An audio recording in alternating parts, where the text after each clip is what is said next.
妈回来了。豆子，妈，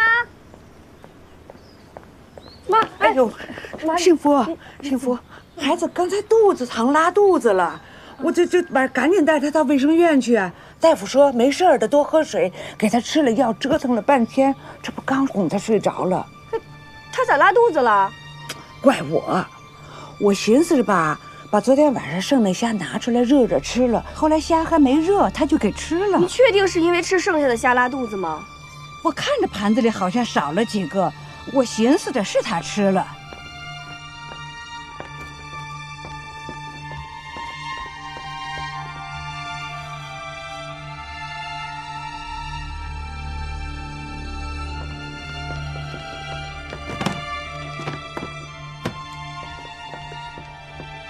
不大烧了，大夫说了就是拉肚子，不拉了就好了。妈，小豆子有没有反复的感冒、发烧、拉肚子啊？嗨呀，那孩子长大，小病小灾的不是常事儿吗？豆子皮只要他醒着，满院子满屋子楼上给你跑，一眼盯不住，就不知道磕着还是碰着。就这我跟你爸不错眼珠子的盯着他，还盯不住呢。多动也是症状，可不是多动哎。小豆子病历本呢？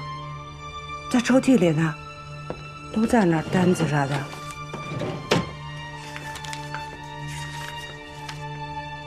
小时候多乖呀，越长越不随情来。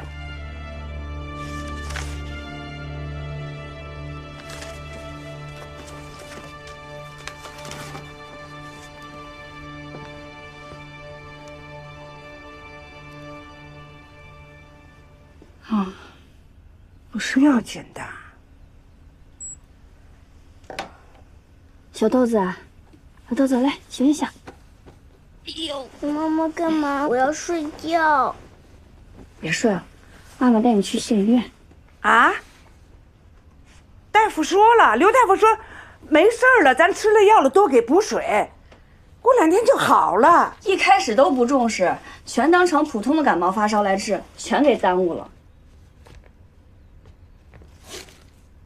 妈，您回头跟庆来说一声，我就不回来吃饭了啊。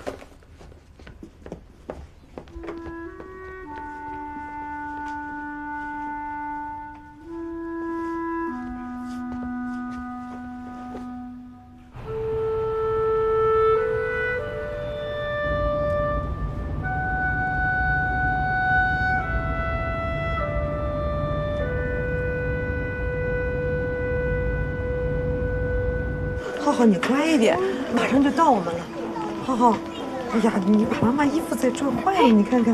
哎，郭大姐，哎呦，何经理，浩浩，别带孩子来看病。哎呦，这衣服啊，是啊，这你儿子啊，咋了？他闹肚子，我带他来看看。哦，哎呀，你孩子几岁了？哎呀，6岁了。跟你玩。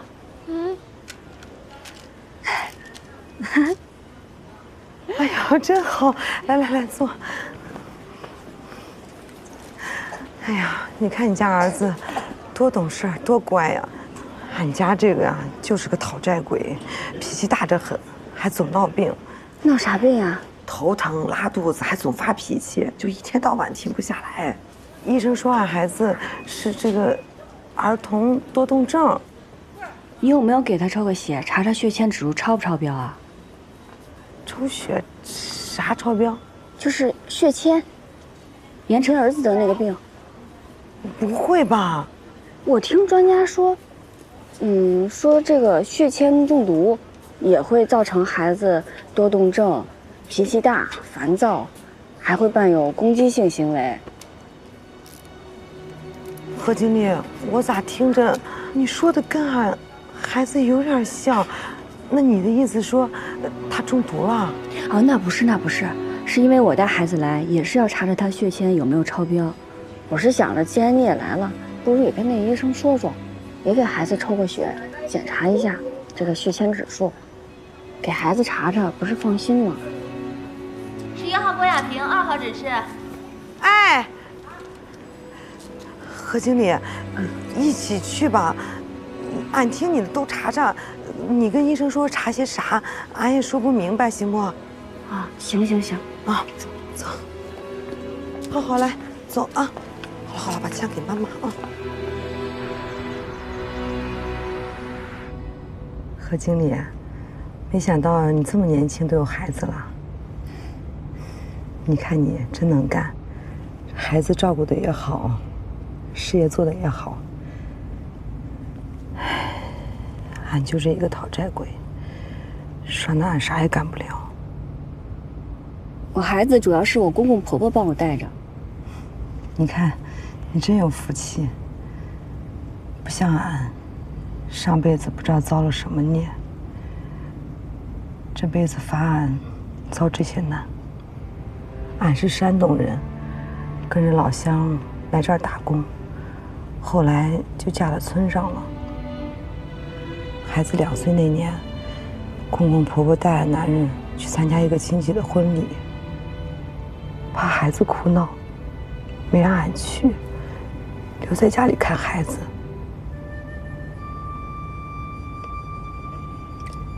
谁知道骑车一下翻沟里了，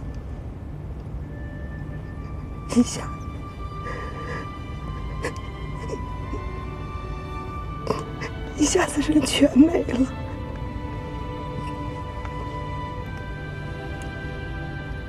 俺现在就一个人带孩子，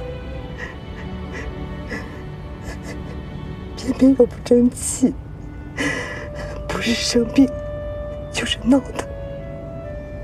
可是俺家就剩这个孩子了，如果他再有个什么3长2短，俺是真不能活了。顾姐，别这么说，你以后有啥难处你就来找我。这天下没有爬不过去的坡，会越来越好的。我爸以前老跟我说一句俗语：吃苦了苦，享福了福。每次我觉得吃苦受累，觉得自己坚持不下去的时候，我就跟自己说，现在趁着年轻，把该吃的苦都吃了，那以后剩下的就都是福了。谢谢你啊，何经理。跟你说这话，俺心里舒服多了。你以后有什么事儿别憋在心里，你就跟我说。嗯。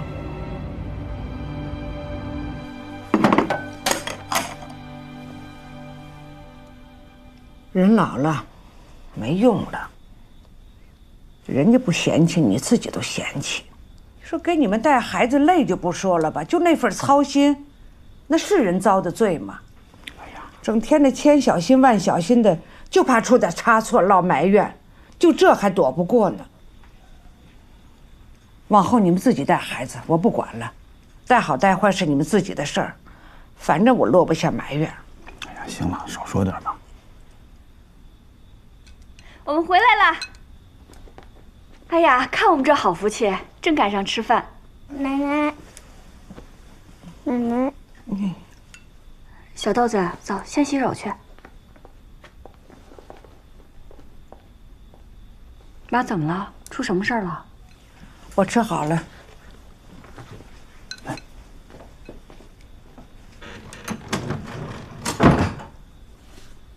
妈咋了？你惹妈不高兴了？怎么是我惹妈不高兴了呢？那，你别看我，我啥也没说。小豆子，你怎么洗手洗那么久啊？你别看这个看那个了，你看看你自己，你自己做的事情，你要问别人。我做啥了？你是说我惹妈不高兴了？你说你也真是的，那小孩子吃坏肚子拉拉稀不常有的事情吗？你干嘛大惊小怪的呀？妈都带着孩子去村卫生院做过检查了，你还巴巴的带着孩子去县医院检查，你搞得跟不信任妈似的。这几年不都是妈带着孩子吗？没有爸妈，你说我们哪有精力做事情？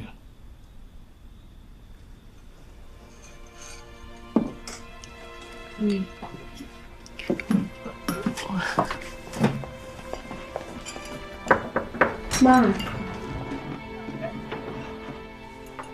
妈，生气了？别生气，我真不是有意的，我当时也没想那么多，我没有要怪您的意思。您和爸带孩子辛苦，我知道的。以前孩子也拉过肚子，你咋没这么多话呀？你现在就是挣钱多了，不把我们老的放眼里了。妈，真不是，我是怕孩子血铅中毒。中毒？我是孩子他奶奶，我还给孩子下毒啊？怎么了？谁中毒了？妈，您错怪嫂子了。嫂子说了，事情查清楚之前先不要告诉你，怕你们瞎担心。不是，到底出什么事情？赶紧说啊，这不更担心吗？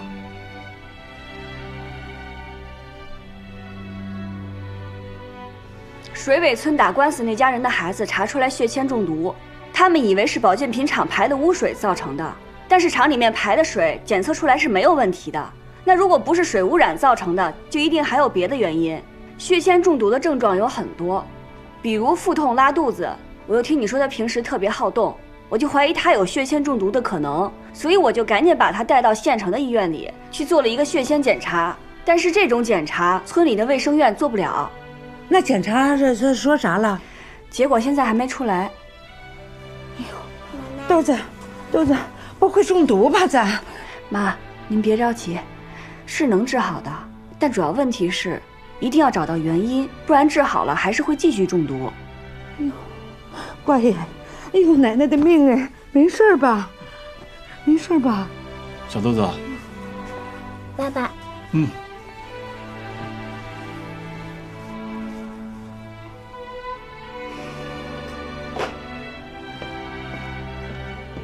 小豆子，来，把药吃。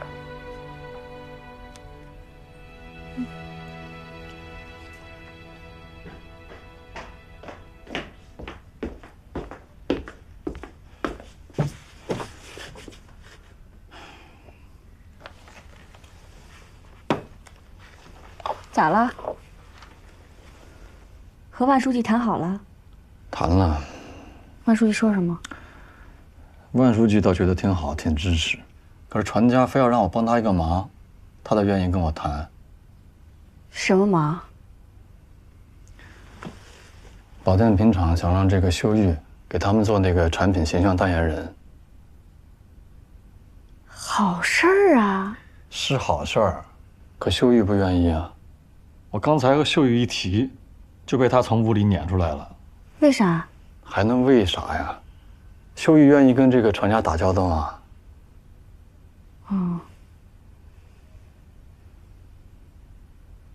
那回头我找秀玉聊一聊。你别回头啊，要不你现在就帮我跟他聊一聊，我可等不了。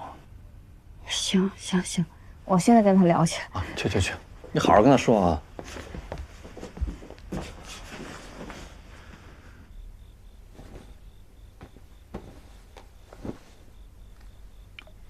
楚云，你给我选的衣服我收到了，没想到你挑的这个牌子还挺好的，哎，款式也特别好看，我特别喜欢，谢谢你。秀玉睡了吗？没睡呢，嫂子你进来吧。秀玉干啥呢？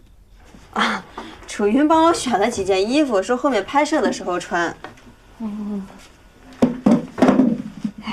秀玉，嫂子听你大哥说，保健品厂想找你做产品代言人，你为啥不去啊？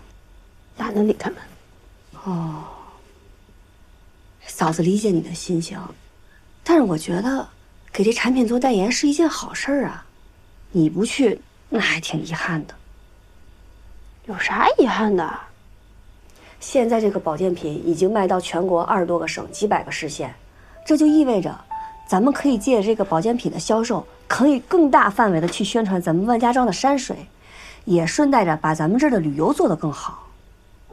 其实大家都是一体的。我之前就想着跟集团建议，他们每年砸那么多广告宣传的钱，不能只是光做产品，更应该去宣传咱们万家庄的山水，把人文融进去。消费者对文化认可了，更会提升对产品的认可。那你就不光只是为产品做代言，也是为咱们旅游合作社做代言，更是为万家庄做代言。这对你来说是好事儿。这都对别人好，对我有啥好的呀？水涨船高呀，公司好了，万家庄就好了，万家庄好了，咱家就好了，家好了，我们就都好了。就是那句话，万家为人人，人人为万家。嫂子，你现在说话怎么越来越像万书记了，一套一套的。你别拿嫂子打岔。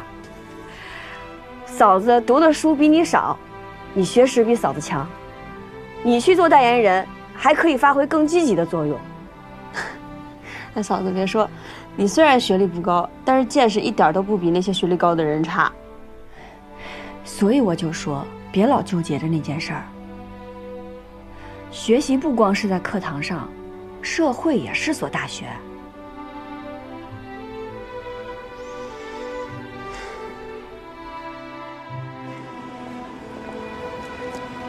你的那个就诊卡。哦，好，这儿。你好，我取一下化验报告。啊，好的，我看一下，请您稍等一下。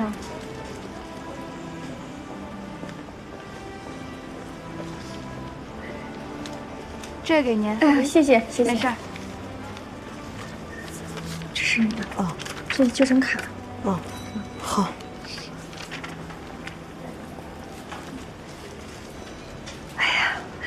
谢天谢地，一切正常。何经理，你帮俺看看，俺也看不懂啊。哎呀，咋了？有啥问题啊？这铅含量230微克。啥意思啊？你就说俺孩子到底是中毒还是没中毒啊？这孩子血液里的铅含量确实超标。啊？这可咋好呀？别担心，我听省城的专家说，可以做排铅治疗，咱们去找那个大夫问问吧。真能治啊？能治能治。哦，好。何经理，真是太谢谢你了，要不是你劝俺给孩子做检查，还不知道咋回事呢。可是这孩子咋就中毒了呢？这毒从哪儿来的呀？是啊，我也着急这个事儿呢。咱也不能一边给孩子排铅，一边继续中了毒。哦，当时俺们村好几个孩子老生病，大家都怀疑说你们村那个保健品厂把水给污染了。可是保健品厂的排污是符合国家标准的，专家也说了，水里检测出的微量铅毒不足以损伤人体。哎，铅毒的来源很多，说不定还有其他的毒源，咱们得再找找。哎，这咋办呀？先带孩子看病要紧。怎么？又发现了一个？对，血铅指标是230微克，现在在县医院治疗呢。倒是比小强轻些。我在给小强做治疗的时候，详细询问过发病过程，我有些怀疑是水的问题。另外，他妈妈说那天他走得着急。前一天晚上，他心神不定的忘了给壶里加满水了。早晨，壶里的水在炉子上都快靠干了，就剩了一点，孩子都给喝了。如果水中含铅的话，经过长时间煮水，水蒸发后，剩下的水里含铅浓度就会特别高，很有可能会造成孩子的急性中毒。可是他们村的饮用水检测都是合格的，政府每个季度都有检测。他们还专门请了环保局监测站的来，又进行了一次检测，结果也是合格的。哦，是这样啊。那有可能还有别的毒源。我看现在最重要的是对他们村和附近村落的孩子做一次筛查，看看到底有多少孩子血铅指标高。如果是群体性中毒事件，就要调查清楚，他们有什么共同的行为习惯，顺藤摸瓜就容易找到毒源了。还有，血铅中毒对孩子的身体影响很大，筛查的事可不能耽误，要尽快查明情况，否则啊，时间长了会损伤孩子的免疫系统和神经系统。好，我明白了，方主任，谢谢您啊。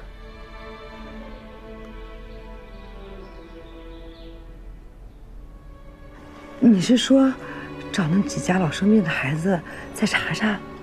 方主任担心是群体性的中毒事件。那如果是群体性中毒，那这事儿就严重了，必须得顺藤摸瓜去查清毒源，不能耽误了。走，俺陪你去。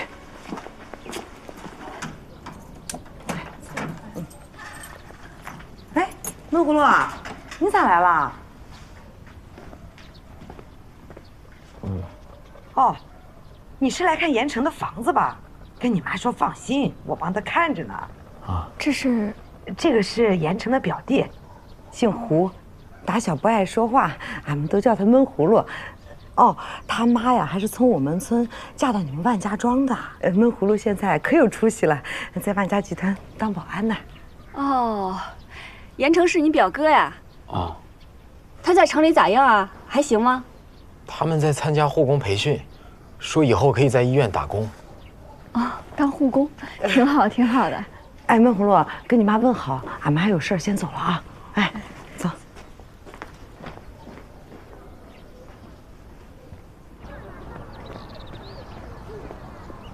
哎，何经理啊，来了，主任。哦，哎，您回来了。哦，哎，小福，你咋来了？是这样，郭姐家的孩子查出来跟盐城大哥家的孩子一样，血铅指数超标。我咨询过省城的专家，专家建议最好对咱全村所有的孩子进行一次集体筛查，因为这有可能是一次群体性中毒事件。群体性中毒？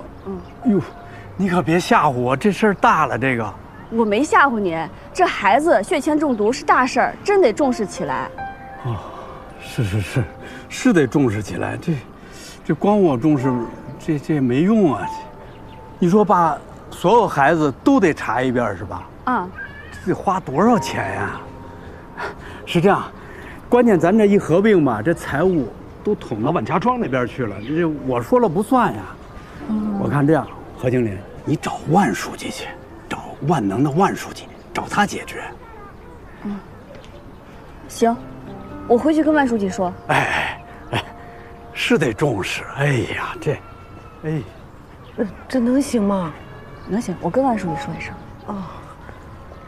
哦，你是说，这水尾村除了上回打官司输了的那家孩子有中毒，现在又发现一个有问题的？对。所以你就希望，现在给水尾村所有的孩子，都做一次筛查。你们家小豆子有问题吗？小豆子没事儿。哦，幸福啊，是这样啊，就这个事儿啊，我也打听过，有很多原因都可能造成孩子的铅中毒，不一定就是污染造成的。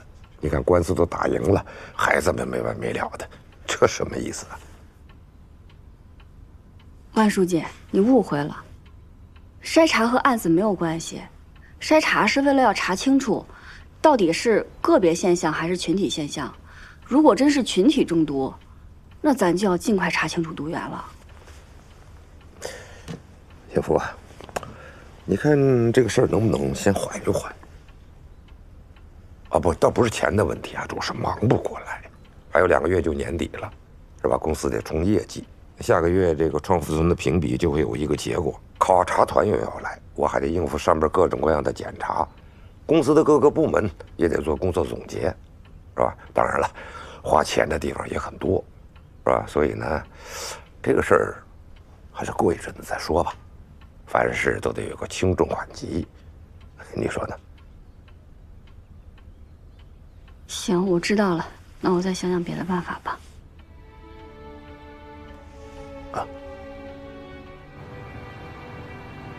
好好的，干嘛要去抽血化验啊？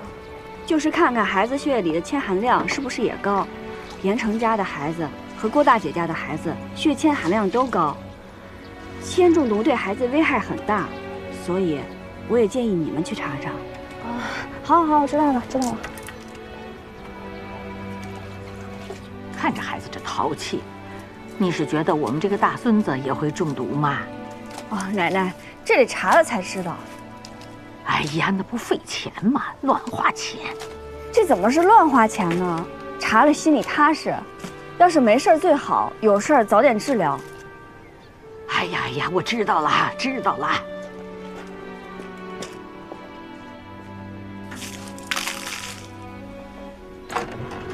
秀月，没事吧？嫂子找你有点事儿。什么事儿啊？帮我做个宣传单，大概内容就是介绍血铅中毒的基础知识。主要是号召家长带着孩子去做血铅检查。行，我现在就做。现在别做，太晚了，明天再做吧。不行，明天厂里安排广告拍摄，书记说了，要尽快做完，赶在评审团来之前，先做一轮宣传，热场。那我跟你一起做吧。你想想怎么排版，内容不要复杂，简单直接，大家能看得明白就行。行。我去泡杯银耳汤，咱别饿着肚子做。好。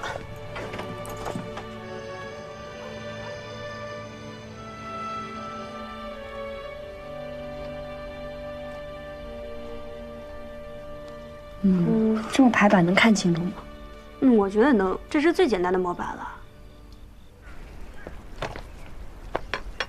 刘老师，给孩子们筛查血铅指标的事儿不能再耽搁了。这是我们做好的宣传册，你带到学校去，给孩子们发一下，看看有没有家长愿意去做筛查，统计好告诉我，我好联系县医院，到时候带孩子们一起去做筛查。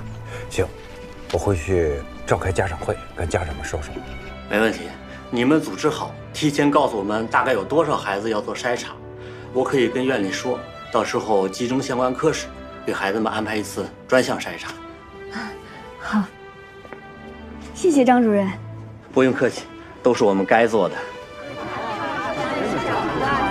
比如说，如果孩子有什么烦躁啊、多动啊，然后有一些暴力倾向呀，都是很难察觉的，还是要抽血检查是最保险的。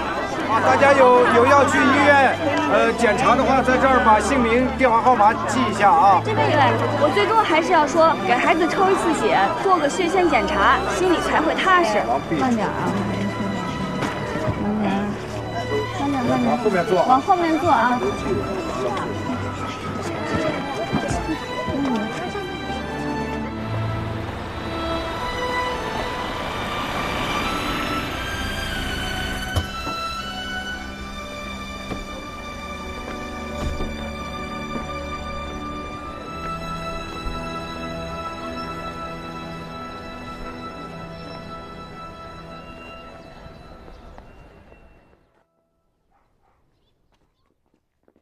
全国创富村的评比已经到了中评阶段，可不是中间的中啊，是终了的终。也就是说，就差这一哆嗦了。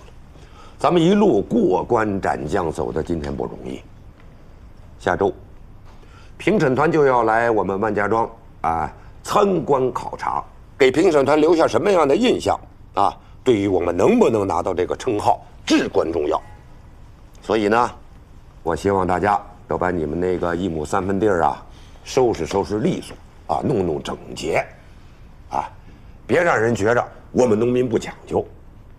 还要把你们各自的工作都理清楚人家问起来，咱得能说出个子丑寅卯来，别到时候结结巴巴的，连1、2、3、4都说不清楚，是吧？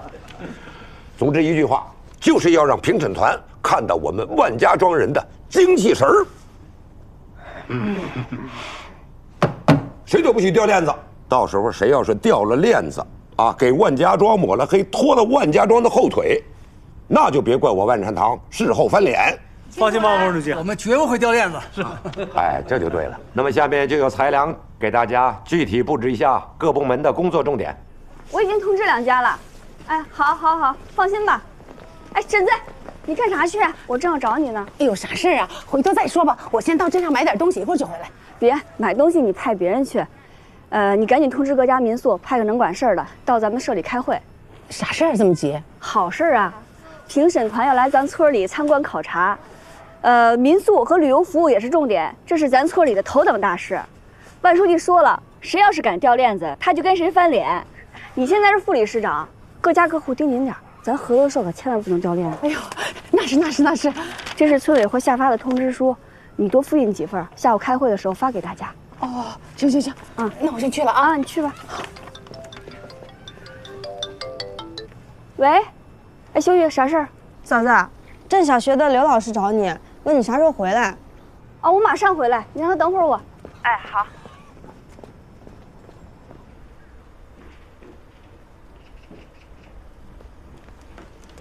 刘老师来了，回来了。怎么样？结果出来了吗？啊，出来了。怎么样？一共25个孩子，12个有不同程度的前超标。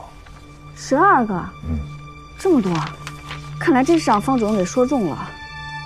这就是一起群体性的中毒事件。这事儿可不能耽误，得尽快弄清楚是什么原因。你说怎么办？这样吧，你先把这个化验单发给大家，然后看看各家的情况，这些血铅指数超标的这些孩子生活起居有什么共同点，跟这些没得病的孩子有啥区别，然后咱们再商量下一步该怎么办。行，我现在就去办。那我就先走了。哎，那不是秀玉吗？啊，听说她在网上很火啊。就连我邻居家这女孩都想要她签名呢。也是吗？我去找她给你签。不用，算了吧，免得让她爸妈知道了，不高兴。不高兴？为啥呀？你是不知道啊，那个女孩呢，长相不错，就是不爱学习，成天就知道刷手机、看视频、玩游戏。爸妈一说她吧，她就把秀玉拿出来当挡箭牌，说人家秀玉姐也不爱学习。也没上过大学啊，可他现在不照样该挣钱，该出名吗？我长大了，也要像秀玉姐一样做个网红。一句话，怼得他爸妈哑口无言。那秀玉没上大学也是有原因的。再说人家秀玉从小就是学霸，这当网红怎么了？当网红人家也是凭自己的本事，别听外边那些人瞎说。这些人就是自己没能力，还怪别人太优秀。可人家不这么认为，大家都说他是因为没本事上大学，现在只能靠一张脸吃饭。哎，行了，我回去了。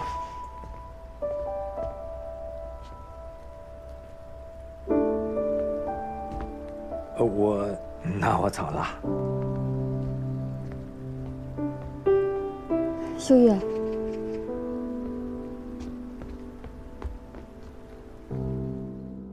不，再过来一点。再往北边来点，北边的再来点。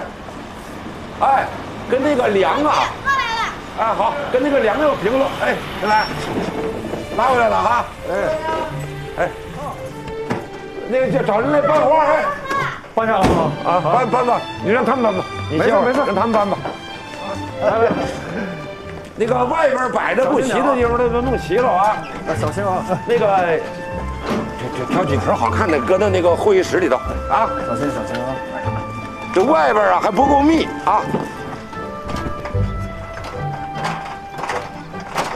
你们俩小心点儿。你这边再高点儿。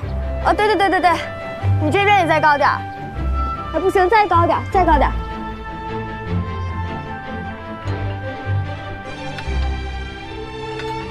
幸福姐，哎。过来看看，这个红福这么摆行吗？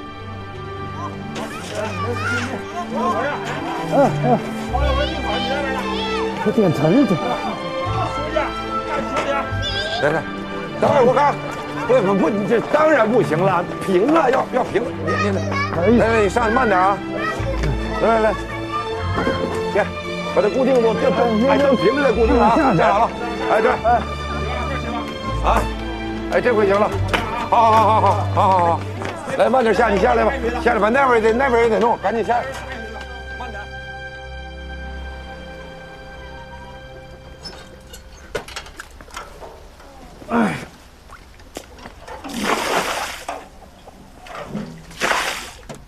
哦，那这么说，那些得病的孩子和没得病的孩子，除了住在河边和不住在河边这一点，并没有其他明显的不同。是的，不过也有2家住河边的没生病。幸福啊，现在都是人心惶惶的，大家都很着急，都想尽快搞清楚到底怎么回事。我也想知道呀。这样吧，刘老师，明天评审团会来万家庄参观，咱们约到后天吧，后天我去找你。行，我们再把整个事儿好好捋一捋。啊，好，那这样。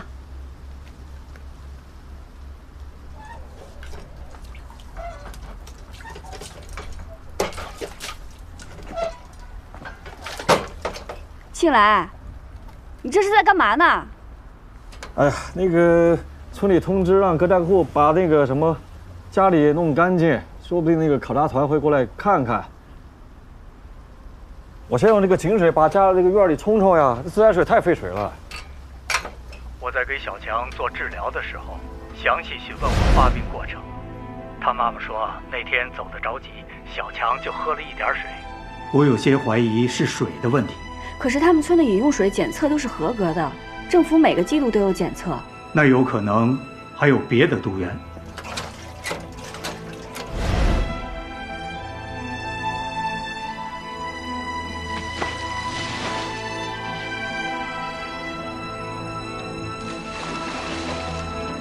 对呀。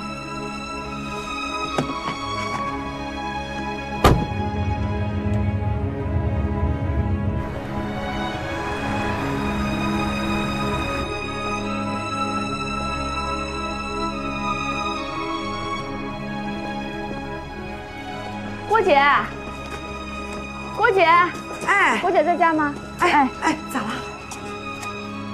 你家喝井水呢？啊，喝呀。那严成大哥家呢？也喝井水吗？是啊，他家也喝井水啊。那其他那几户呢？那几个孩子血铅超标的那几家也都喝井水吗？应该是吧，俺也不太清楚啊。这现在各家各户都装了自来水，干嘛还喝井水呀？嗨，哎呀，这自来水不是花钱嘛，能省则省。再说了，大伙儿这么多年都喝着井水，也都习惯了呀。这次筛查，住在河边有2户人家的孩子血铅指数正常，人家是不是不喝井水啊？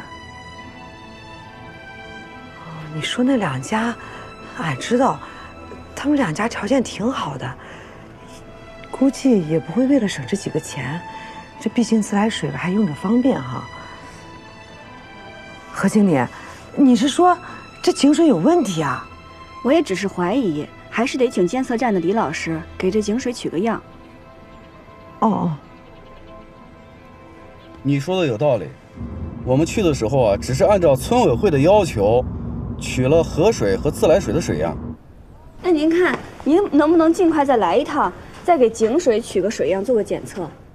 哎呀，这个我们现在正在集中搞这个水质普查，工作特别的多，怕给你安排不上呀。那不行呀，不能再等了。现在已经查出来有12个孩子不同程度的血铅指数超标。什么？12个？这么多？还都是孩子？哎，何经理，我跟你说啊，这个就属于群体性的中毒事件了，你呀得马上给环保和疾控等部门报告。好，那我也向村委会报告。这样，何经理，我把这个情况呢也抓紧给我的领导报告，争取把你们这个事儿啊安排到明天的工作计划里边，我亲自去。那太好了，谢谢您啊。明天呢，希望你亲自在现场给我们安排和协调，因为工作特别多，不能耽搁，只能给你们1个小时时间。要是耽搁的话，1天的工作计划那都得往后延。行，那明天几点？这个时间还不太好说。明天我们好像是有6个地方要去采样，是吧？对。这样，何经理，明天怎么方便怎么来。我去之前啊，给你打电话。你记住啊，千万不要安排别的事儿。好，那我等您信儿啊。好好好。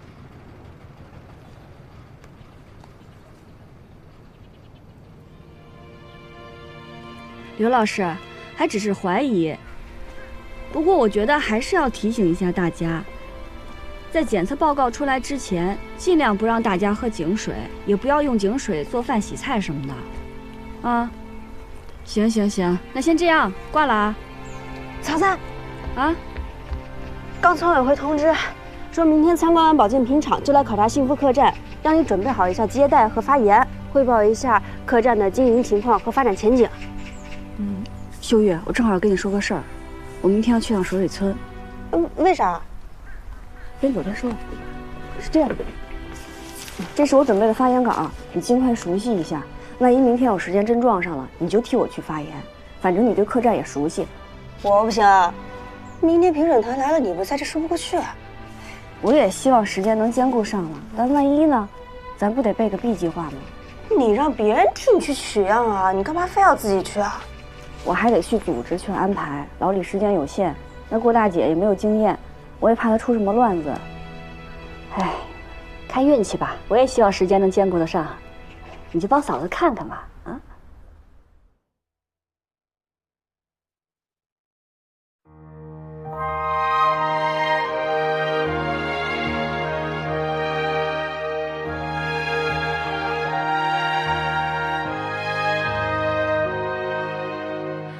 也许你人生残破，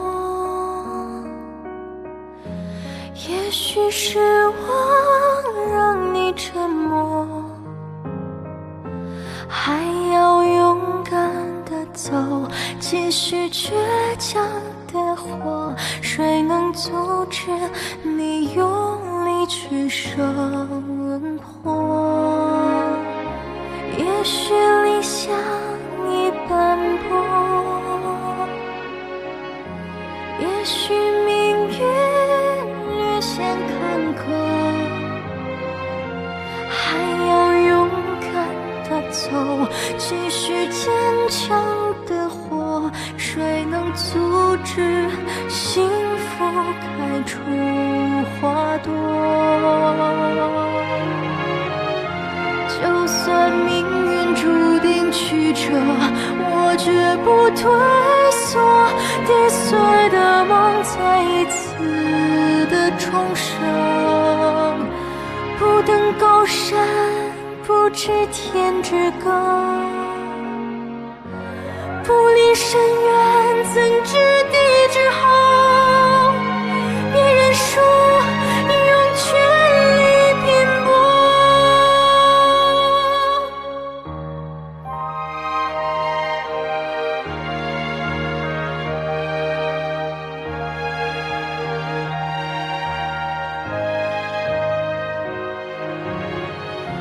就算命运注定曲折，我绝不退缩。跌碎的梦再一次的重生，不登高山，不知天之高，不离